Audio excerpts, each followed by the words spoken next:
在电脑上，我使用最频繁的软件有2个，一个是输入法，负责把我脑子里想的东西表达出来并分享出去；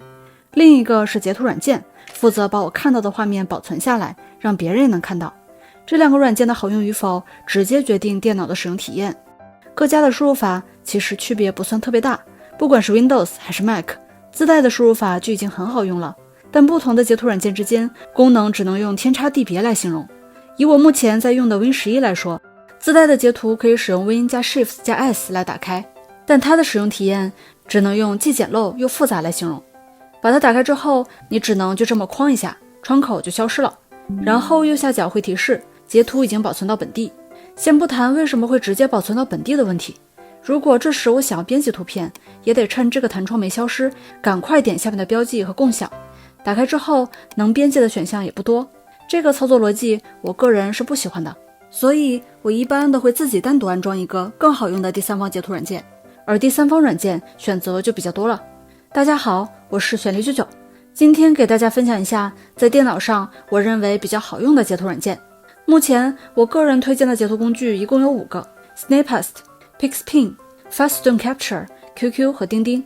Faststone Capture 是一个非常小巧且功能丰富、强大的截图软件，但因为它独特的设计，喜欢的人会非常喜欢，不喜欢的人则比较无感。我个人更喜欢其他4个工具的逻辑，所以重点讨论它们。剩下4个软件使用起来都非常简单，把软件挂在后台，在任意场景下只需要按下快捷键就能呼出截图窗口。此时屏幕会被分成2个部分，亮的是会被截取下来，暗的则是会被忽略掉。4个软件默认的截图形状都是矩形，只需要按着鼠标左键，从你想要截取部分的左上角滑动到右下角，这部分内容就会被选中，并且4个软件都有识别窗口的能力。在没有手动选择截图区域的情况下，把鼠标放在某个软件的窗口上，就会自动选中当前窗口，非常方便。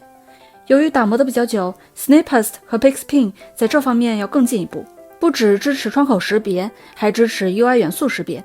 在大多数场景下，它们2个都能自动选中界面上的某一个按钮、图标。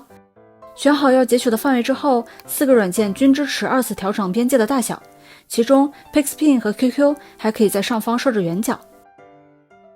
之后你会进入编辑模式，4个软件的编辑模式比较类似，我这里以钉钉为例进行讲解，具体的细节再单独对比说明。首先，最常用的复制、保存、关闭和钉图。如果你想直接截图完用，比如发给好友或者添加到文档里，就点击最右边的这个符号，它会把图片复制到剪切板，在聊天框或者文档中按一下 Ctrl 加 V 粘贴过去即可。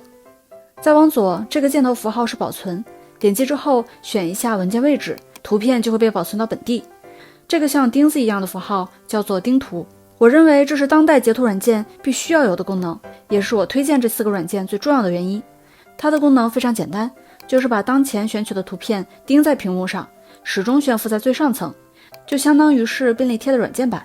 这个功能有多实用呢？工作学习的时候有未完成的任务，随手钉一下，时刻提醒别忘记。写文档的时候参考资料关键数据，随手钉一下，抬头就能看到，提高效率。想要临时保存一张图片或者某句话，随手钉一下，用完直接关闭。在很多时候我甚至会把它当成简单版的 PS 来用，比如想要临时写写画画，给人讲东西，直接截图一小块白色图片钉在屏幕上，然后放大拉满屏幕，一个白板就有了。配合截图自带的各种形状、符号、画笔、箭头、文字，就能很完美的实现一个临时画板。再比如我想恶搞某位知名 UP 主，只需要用小号给自己发一条消息，然后把它钉在屏幕上，拖到这个 UP 主的头像前，一个毫无破绽的聊天记录图就诞生了。想要把2张图片拼在一起，只需要全钉在屏幕上，然后拖一块即可。类似这种简单的叠图、拼图都可以用钉在屏幕功能随手完成。这其中 Snapest 和 Pixpin 除了钉图，还支持对钉图的图片2次处理，目前钉钉和 QQ 还没有。而刚刚提到的各种形状、符号、画笔、箭头、文字，在截图时也都是非常有用的。比如在截图的时候，对图片内容添加框选标记，4个软件均支持方形框选和圆形框选，可以设置线条的粗细、颜色。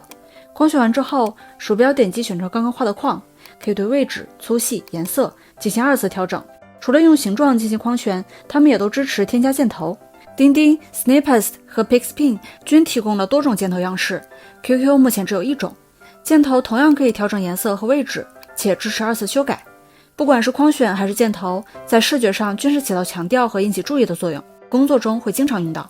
钉钉注意到了这一点，所以还专门设计了另一种更加优雅且更能起到强调作用的方式——高亮显示。在截图的时候，点击这个图标，然后框选要重点突出的内容即可。一个截图可以有多个高亮点，且支持不同的形状，非常好用。想要更自由的表达，也可以使用画笔功能。4个软件均可以用不同的颜色、不同的粗细，任意写画画。其中 Snapest 和 Pixpin 除了普通画笔，还支持半透明的荧光笔。添加文字也会是一个高频使用的功能，更是简易处理图片时必不可少的功能。比如我就很喜欢用它随手 P 各种表情包。4个软件中功能最少的是 QQ， 基本上只能调整大小和颜色。钉钉在普通文字的基础上增加了填充样式，可以让截图的文字更加醒目，不会被忽略掉。在工作的时候加注解说明内容时更加适用。而 Snapest 和 Pixpin 则有更多的文字样式，支持加粗、斜体、描边，且可以任意更换字体。4个软件也都可以在使用的时候对图片增加马赛克。钉钉的样式是目前最多的，但是不支持高斯模糊。QQ 和钉钉支持水印功能，可以给截图增加最多16字的水印，能避免图片内容泄露和冒用。Snapest 和 Pixpin 目前则没有。4个软件在编辑图片的时候均支持回退功能，可以撤销上一次的修改，但不知道为什么 QQ 和钉钉目前只有回退，而没有撤销回退的重做功能。